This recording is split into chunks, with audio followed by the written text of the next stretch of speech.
Bonsoir à tous. À la une de ce journal, l'annonce du recrutement spécial de 2000 enseignants suscite une vague de réactions et d'interrogations dans les amphithéâtres au Cameroun. D'aucuns s'interrogent quel est le processus de recrutement, les critères de sélection et les modalités de répartition entre les différentes universités d'État.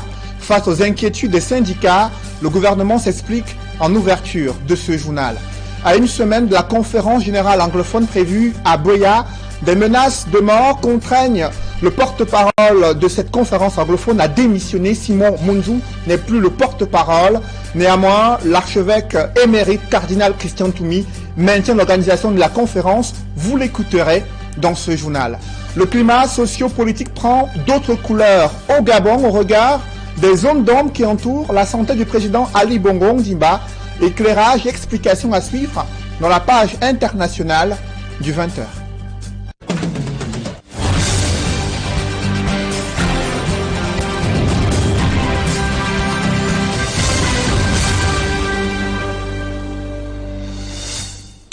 Merci de suivre cette édition complète de l'information sur Equinox Télévision. Les premières inquiétudes se dessinent déjà au lendemain de l'annonce d'un recrutement spécial de 2000 enseignants titulaires d'un doctorat PhD dans les universités d'État. Des syndicats déplorent le flou qui entoure le processus de sélection, les critères également et les modalités de répartition de ces enseignants demeurent encore inconnus jusqu'ici. Face à cette vague d'inquiétude, le gouvernement rassure quant à la transparence et l'équité qui vont conduire durant le processus de sélection dont la première vague doit être attendue d'ici 2019. Des précisions avec Emmanuel Diop et Guy Zogo.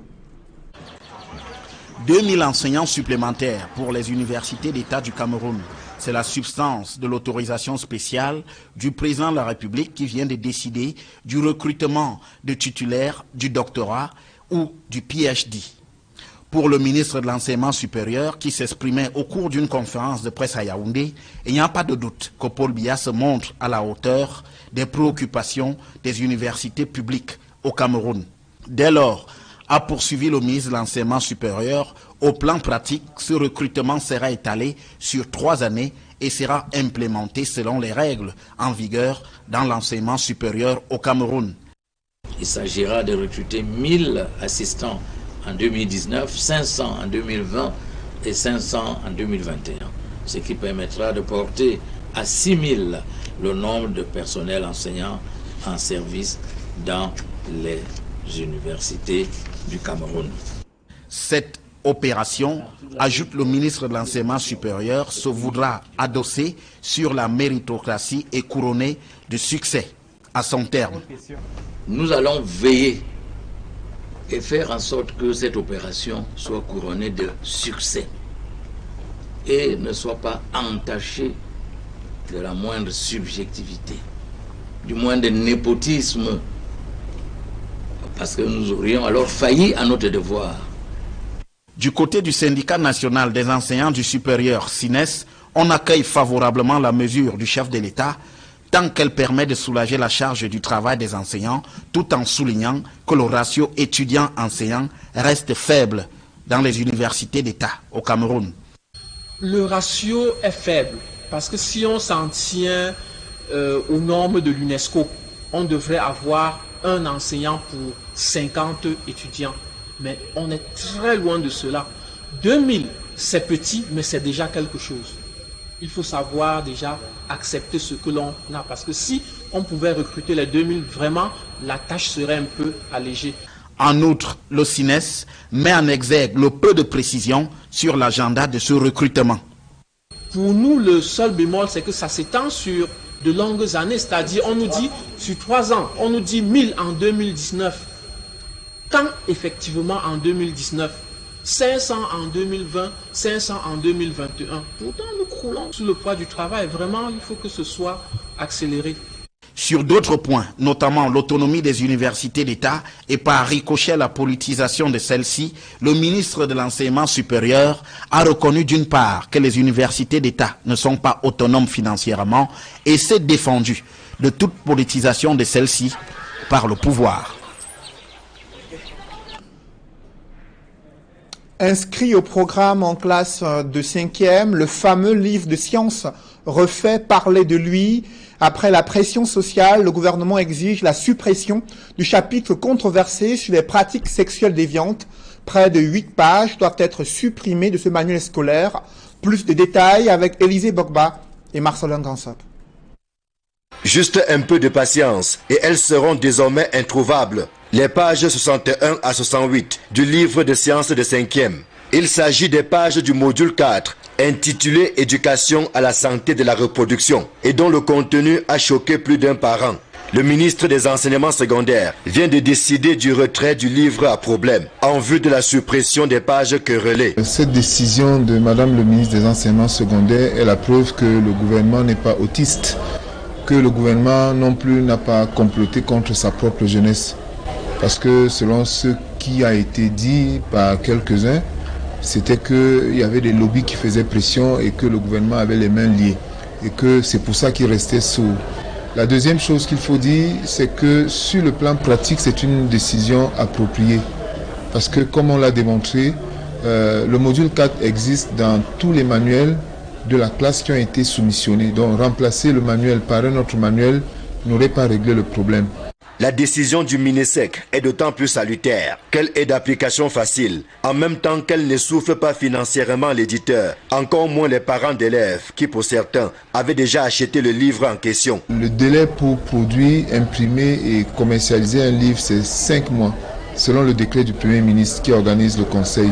Si on avait donc remplacé ce livre par un autre, il aurait fallu au moins 3 mois pour le produire et pour le mettre sur le marché. L'éditeur concerné avait déjà mis en circulation et vendu le tiers de son stock, de 75 000 exemplaires.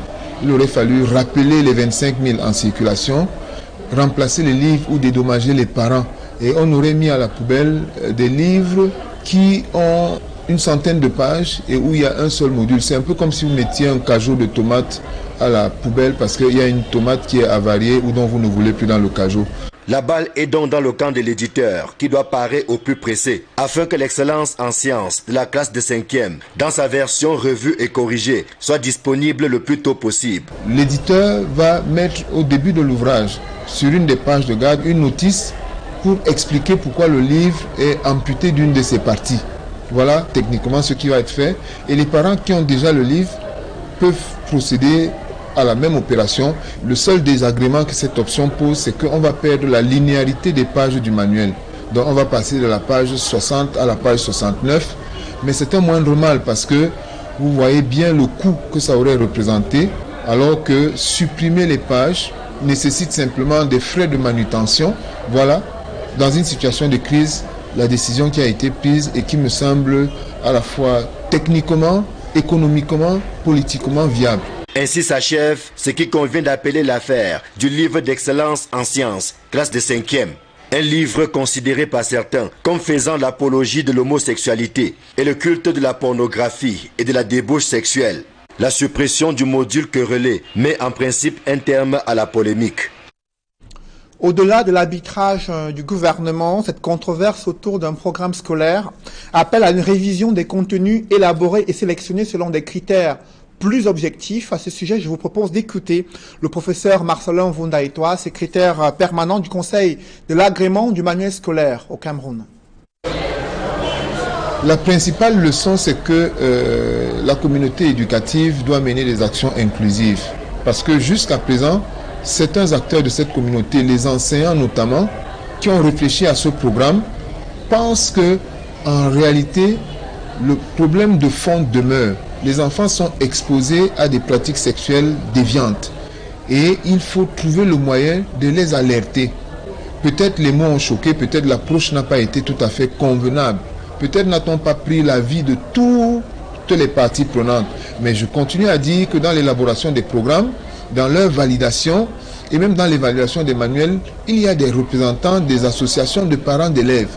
Peut-être ces représentants n'ont pas ou n'avaient pas la sensibilité de tout le corps social pour avoir un avis qui aurait permis que ceux qui sont aujourd'hui choqués, mais qui étaient représentés par ces personnes-là aux sessions de rédaction, de validation des programmes, que toutes ces personnes-là, que toutes ces sensibilités aient été prises en compte. La grande leçon, c'est donc que Peut-être qu'il faut ouvrir davantage la discussion pour qu'à l'avenir, quand on veut enseigner, quand on veut donner une orientation dans le système éducatif qui est forte et surtout qui touche aux aspects de la morale et de l'éthique, que la plus large consultation soit faite pour avoir l'avis de tout le monde. C'est une question qui préoccupe les touristes qui souhaitent se rendre au Cameroun. Les conditions de sécurité, conditions optimales, sont-elles garanties à l'aéroport situé à Simalène, non loin de Yaoundé?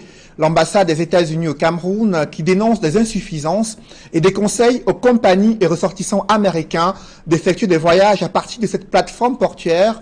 Face à ce boycott annoncé, le ministre des Transports défend le standard international de sécurité en vigueur dans les principaux aéroports du Cameroun. Reportage Joël Essengue et Ike Cyril. L'ultimatum entre en vigueur en principe ce 15 novembre. L'ambassade des États-Unis au Cameroun annonce que les avions américains cesseront de desservir l'aéroport international de Yaoundé-Simalène. À l'origine de ce boycott, les États-Unis invoquent l'absence d'un accord sur les procédures de contrôle de sécurité avec les autorités de l'aviation civile du Cameroun. En clair, les États-Unis remettent en cause les mesures de sécurité à l'aéroport international de Simalène. En prévision du boycott annoncé dès ce 15 novembre, l'ambassade des États-Unis au Cameroun invite les citoyens américains désireux de se déplacer à se munir des documents nécessaires pour voyager à partir de l'aéroport international de Douala.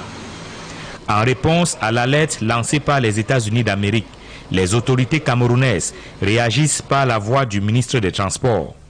Jean-Ernest Massenangale Bibehe précise qu'au terme de l'audit 2018 de l'Organisation de l'Aviation Civile Internationale OACI, l'aéroport international de Yaoundé-Simalène a un niveau de sécurité évalué à 70,96%, ce qui est même supérieur à la moyenne mondiale qui est de 65%. Et pour montrer à quel point Simalène et les autres aéroports du Cameroun remplissent toutes les conditions de sécurité, le ministre des Transports rappelle que des compagnies aériennes, à l'instar de Air France et Brussels Airlines, ont félicité le gouvernement camerounais pour les avancées observées en matière de mise en œuvre des standards de la sûreté de l'aviation civile. Dans ce jeu de ping-pong finalement entre le gouvernement et l'ambassade des États-Unis au Cameroun, le boycott de l'aéroport international de Yaoundé-Simalène dès ce 15 novembre sera-t-il effectif ou pas? Bien malin qui pourrait répondre à cette question. Restons à Yaoundé où le paysage urbain est loin de présenter un visage attrayant avec des infrastructures routières qui ne cessent de se dégrader. Le centre-ville de Yaoundé, également plusieurs quartiers confrontés à des inondations durant les saisons de pluie. Pour changer ce visage, améliorer l'assainissement de la ville de Yaoundé, le gouvernement mise avec ses partenaires sur le déblocage de près de 700 milliards de francs CFA dans le cadre du contrat de la ville qui vise à pouvoir mettre sur pied de nombreux projets infrastructurels. D'autres précisions avec Marcelin Gansop et Joël Essengue. Ici, le canal d'évacuation des eaux du Fundi, long de plus de 6 km, entre la poste centrale, au cœur de Yaoundé, et le quartier Ahala, dans le 3e arrondissement de la capitale. L'ouvrage, qui est encore en construction, avec plusieurs extensions au niveau du centre-ville, est l'une des retombées de la première phase du projet d'assainissement de Yaoundé. À terme, les inondations qui sont devenues monnaie courante à l'avenue Kennedy, à la voirie municipale et à la poste centrale, pour ne citer que ces quelques points chauds de la capitale, devraient disparaître. Un espoir qui repose sur les nombreux travaux inscrits dans la phase 2 du dit projet. Projet dont les documents contractuels ont été paraphés à Yaoundé, de même que ceux relatifs au contrat de ville. Premièrement, renforcer les infrastructures structurelles. Deuxièmement, améliorer la mobilité urbaine. Troisièmement, collecter et traiter les déchets solides et liquides. Quatrièmement, étendre les services urbains de base dans les quartiers. 5. Préparer la croissance urbaine. 6. Préserver et valoriser les paysages urbains et périurbains. Parmi les communes d'arrondissement bénéficiaires, celle de Yaoundé 6, qui se verra dotée de plusieurs tronçons de routes bitumées. De la route Carrefour, Brigade Mbokbeti jusqu'à l'hôpital des Serres qui est en arrêt en ce moment. Il y a également tout un autre vaste chantier qui va démarrer, va concerner une grosse boucle qui partira d'un col Bisson et passera par Akwandoué, je voulais dire, dans l'arrondissement de Yaoundé 6, Carrefour et Tourébé, Carrefour Mendon. Le ministre de l'Habitat et du Développement urbain fonde beaucoup d'espoir sur les phases 2 du contrat de ville et du PADI, qui vont améliorer considérablement le visage de la capitale, ainsi que les conditions de vie des populations. Mettre en œuvre leur plan de développement local. Et à partir de ce document, nous avons à engranger dans un premier temps une somme supérieure à 600 milliards. Construction des infrastructures d'assainissement et de traitement des eaux usées et autres déchets, entretien des ouvrages et restructuration des quartiers dits précaires, tels que Mokolo, Etoameki, Briqueterie et Colbicoc. Ce sont autant de projets d'investissement inscrits au PADI 2 qui courent jusqu'en 2024. Où en est-on avec la construction des infrastructures routières dans la capitale économique du Cameroun? Vous l'avez peut-être constaté, les aménagements complémentaires sur le pont sur le Vouri laissent entrevoir la fin des bouchons. Néanmoins, quelques usagers restent sceptiques sur la durée concernant ce deuxième pont sur le Vouri et le désengorgement qui est attendu par les populations. Reportage Farel Bounia et Jean-Paul Chouniat. Désormais ouvert à la circulation, le tunnel menant au deuxième pont sur le fleuve Vouri a fluidifié le trafic sur la pénétrante desservant les régions de l'ouest et du sud-ouest. Une nouveauté bien loin des mauvais souvenirs des embouteillages de matin et soir qui faisaient attendre les usagers de longues heures sur le tronçon rond-point d'Edo Bonaberi. Tous les matins maintenant et soir, chacun a ses préoccupations sans tout de suite trouver d'embouteillage. Donc il n'y avait que ce problème d'embouteillage qui faisait à ce que la population se plaigne. La tunnel, c'est très bien fait et c'est bon. Vous voyez que les embouteillages sont décantés. Nyanga, c'est beau, c'est joli, l'embouteillage a diminué. Face à la largeur de la route et le confort de la chaussée, automobilistes et motocyclistes ne se font donc pas prier pour appuyer à fond sur l'accélérateur de leurs engins. La seule difficulté que je suis en train de voir est que les motos ne veulent pas rouler à droite. Ils roulent à gauche, là où les voitures en pleine vitesse doivent traverser. C'est la seule chose que je trouve que ce n'est pas bon. Et du coup, certains usagers redoutent des accidents mortels sur cette voie publique et appellent à un strict respect du code de la route. C'est bien, mais je trouve ça un peu risquant pour nous les Beskinais. Il faut déjà qu'on prévoit une voie pour les motos. Parce que l'axe lourd là-bas, c'est trop pertinent pour les motos là-bas. Si les usagers de l'axe rond-point d'Edo Bonaberi soufflent pour avoir dit adieu aux embouteillages des heures de pointe, bon nombre d'entre eux n'excluent pas une augmentation considérable de la densité du trafic avec un retour à la case de départ des bouchons d'ici les 5 ou 10 années à venir. Si on crée un petit peu plus à pendant là-bas, une deuxième fois l'embouteillage. Mais quand on a ce rond-point, il y aura tout l'embouteillage. Il n'y aura même pas tellement. Pour l'instant sur le site, de gros engins et ouvriers en sont encore à mettre la dernière main à la pâte pour parachever les travaux de construction du deuxième pont sur le fleuve Vouri. La réalisation de certaines infrastructures routières a conduit à l'expropriation des populations, notamment sur l'axe lourd Bepanda, Bonateki, Bonabassem. Et cela fait une trentaine d'années qu'elles attendent d'être indemnisées. Et jusqu'ici, rien n'a bougé. Ces populations, du moins leurs enfants et ceux qui vivent encore dans la promiscuité, ont décidé de manifester devant la communauté urbaine de Douala. Des précisions avec Isabelle Carole Zoupet et Innocent Abega. Les 908 familles déguerpies des quartiers Axe-Lourd, Bepanda, Bonabassem et Bonateki ont envahi la communauté urbaine de Douala pour exprimer leur mécontentement au sujet de leur indemnisation toujours impayée depuis 32 ans. Expropriées pour cause d'utilité publique depuis 1986, ces victimes n'ont cessé de faire recours auprès des autorités compétentes pour obtenir leur indemnisation évaluée à 1,8 milliard de francs CFA. 908 familles sont concernées. Le recensement a été fait quant à lui. l'évaluation a été faite parce que chacun connaît son montant. Nous ne comprenons pas pourquoi donc c'est plutôt un projet de loi reçu et non le décret d'indemnisation. Pour le délégué du gouvernement auprès de la communauté urbaine de Douala, si ce dossier d'indemnisation n'a jusqu'ici pas abouti, c'est à cause de plusieurs irrégularités. L'indemnisation a suivi son cours, mais depuis 32 ans, le décret n'est pas sorti. Ce n'est pas parce qu'on ne veut pas les indemniser, mais c'est parce que cette procédure n'a pas abouti. Si elle n'a pas abouti, ça veut dire qu'il y avait certaines irrégularités dans le dossier qui faisaient reporter. Le problème de les payer ne se pose donc pas, mais le problème de support qui permet de les payer. Ils peuvent gréver, ils peuvent faire tout ça. Moi, je ne peux pas sortir l'argent de l'État comme ça sans que j'ai ce support. Au bout d'une longue attente de 32 ans, ces victimes espèrent entrer en possession de leur indemnisation dans les tout prochains jours. À une semaine de la conférence générale anglophone prévue à Buea, le cardinal émérite Christian Toumi, les autres religions ont tenu à faire le point sur les préparatifs de cet événement réunis à l'archidiocèse de Douala.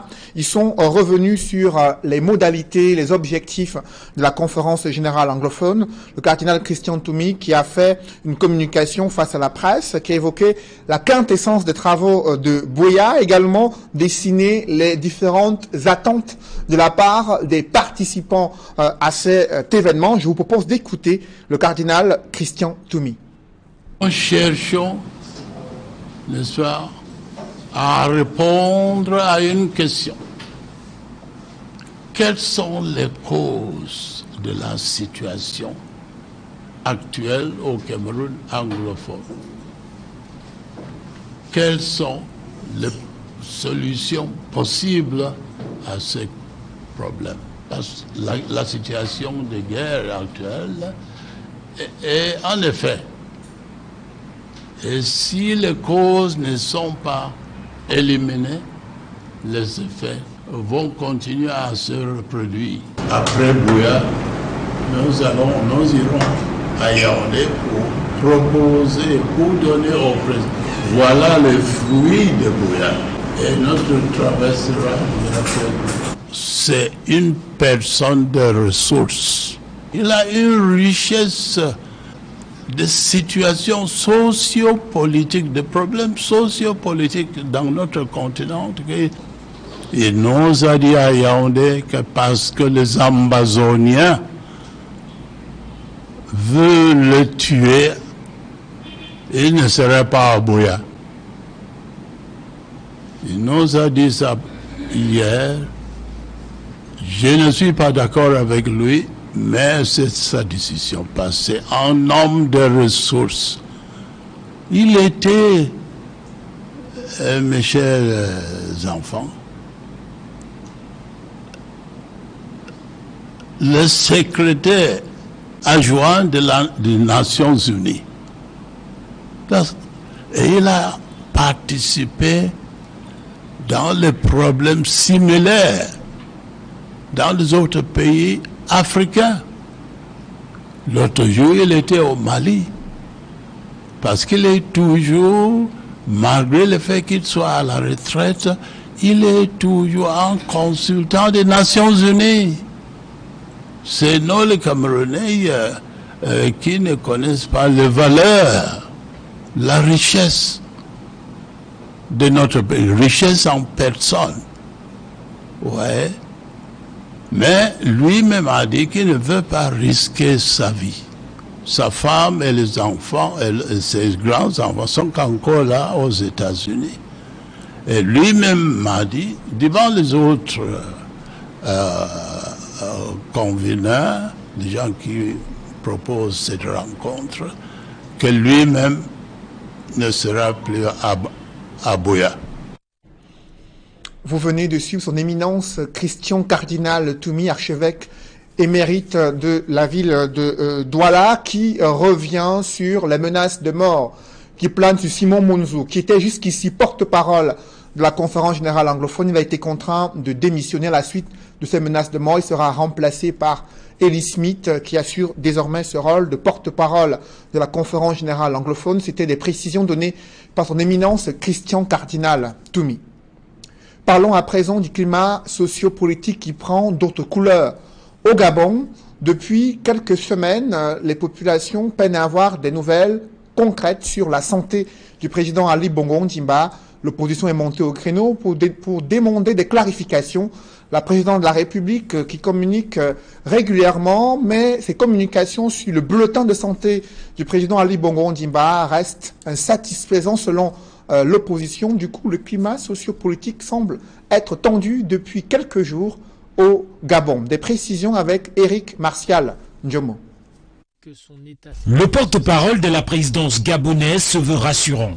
Ikengwoni fait savoir qu'Ali Bongo Ondimba est dans une phase de recouvrement de la plénitude de ses capacités physiques. Il cite ainsi le premier bulletin de santé médicale du président gabonais, même si aucune indication n'est donnée sur la nature du mal dont il souffre. Sylvia Bongo Ondimba, la première dame gabonaise, a quant à elle remercié les uns et les autres pour les nombreux messages de réconfort, ajoutant que le président Ali et elle-même sont particulièrement touchés par les marques d'attention. Un post sur les réseaux sociaux assorti d'une photo sur laquelle elle tient sa main accompagne son message. De nombreux internautes gabonais auraient souhaité, tel qu'ils l'ont dit, voir une photo entière du président pour être encore plus rassurés, ceci au-delà des écrits. La classe politique à Libreville est divisée sur la posture à adopter. Si certains agitent avec force le spectre de la vacance du pouvoir, d'autres préfèrent être plus prudents. Entre la version gouvernementale qui parle de fatigue, c'est les médias internationaux qui parlent d'AVC et les réseaux sociaux qui vont plus loin en parlant de décès. Nous sommes perplexes. Mais pour Dynamique Unitaire, on s'en tient à la version officielle. S'appuyant sur les déclarations du porte-parole du gouvernement sur le fait que Ali Bongo Ondimba continuait à exercer ses fonctions, le Conseil des sages du Parti démocratique gabonais a appelé ceux qu'il qualifie d'agitateurs à la retenue.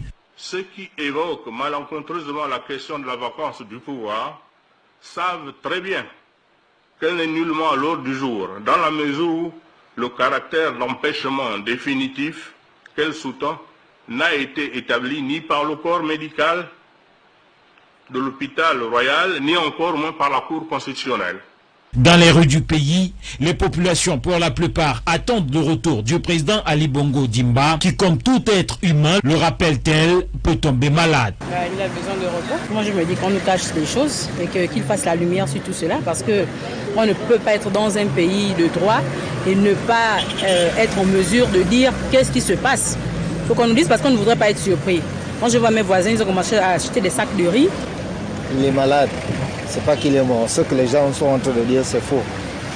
Donc, en ce moment, on attend son arrivée. C'est un être humain. Voilà. Tout être humain peut tomber malade. Voilà, ce sont les choses qui arrivent. S'il est malade, il se fait traiter, il va arriver. Certains habitants des grandes villes du Gabon ont fait des emplettes dans l'éventualité du pire, alors que toutes les administrations continuent à fonctionner normalement plus de 15 jours après le malaise du chef de l'État. Parlons à présent de la CAN 2019, prévue initialement au Cameroun. La Confédération africaine de football vient d'achever sa 4e mission d'inspection en visitant les chantiers des stades en construction à Douala ce mercredi. La mission conduite par Anthony Bafoué, secrétaire général adjoint de la CAF, a passé des heures sur le site du chantier du stade Jacques Poma qui doit abriter une poule lors de la CAN prévue au Cameroun l'année prochaine. Les experts ont également inspecté les autres sites. Ils se sont montrés pointilleux en observant de façon minutieuse les ouvrages. Ces experts de la CAF n'ont fait aucune déclaration à la presse, mais des sources proches du COCAN, l'on a appris qu'une autre mission de la CAF pourrait arriver au Cameroun en janvier 2019, soit 5 mois avant le coup d'envoi de la Coupe d'Afrique des Nations prévue au Cameroun. Et toujours dans ce chapitre de la CAN 2019, un mécanicien ressortissant égyptien a succombé à ses blessures après avoir été victime de la chute d'un engin de levage. La scène s'est déroulée lundi sur le site de construction du complexe sportif d'Olembe à Yaoundé. Selon un communiqué publié sur le site officiel de l'entreprise Grupo Piscinini, Mahamoud Abdallah Salama a été grièvement blessé, conduit d'urgence au centre des urgences à Yaoundé. Il est mort mardi. L'entreprise partage la peine de sa famille, mais rassure que les travaux se poursuivent sur le chantier de construction d'un complexe sportif situé à Olembe, non loin de Yaoundé. Mesdames, Messieurs, c'est la fin de ce journal. Merci de l'avoir suivi. Juste après cette édition de 20h, retrouvez Serge Alain Otto et ses invités pour le débrief du journal sur le plateau d'Equinox Soir. Serge Alain. Fini le bouchon aux heures de pointe entre le rond-point d'Edo et le pont sur le Vouri. L'ouverture d'un passage inférieur et les aménagements complémentaires en cours au niveau du rond-point d'Edo sont des oufs de soulagement pour les usagers qui empruntent régulièrement cet axe. Néanmoins, d'autres restent sceptiques sur la durée. Est-ce que cela va permettre de désengorger complètement le trafic au regard de la démographie, également des enjeux économiques importants qui se dessinent sur cet axe qui mène du côté de Bonabéry? Conférence générale anglophone, cardinal Christian Toumi plaide pour Simon Munzo. Porte-parole de cette conférence, ancien haut fonctionnaire des Nations Unies, sa vie est menacée et dans ces circonstances, il a été contraint de laisser son poste de porte-parole à d'autres membres organisateurs de cette conférence générale anglophone. Le cardinal Christian Toumi, cardinal émérite, archevêque émérite métropolitain de Douala, dénonce ces menaces de mort sur la vie d'un Camerounais qui est pourtant, selon lui, compétent pour pouvoir suivre ses travaux afin de compiler les différentes préoccupations des populations anglophones qui doivent être transmises au chef de l'État dans l'éventualité de l'organisation d'un dialogue national inclusif. Voilà, madame, monsieur, c'est donc l'essentiel du débrief. Bonne soirée à vous, Cédric. Bonne soirée à vous, Serge Alain. Rendez-vous demain, 20h. Rendez-vous demain. Madame, monsieur, dans un instant, le débrief, toujours en compagnie de nos 4 invités.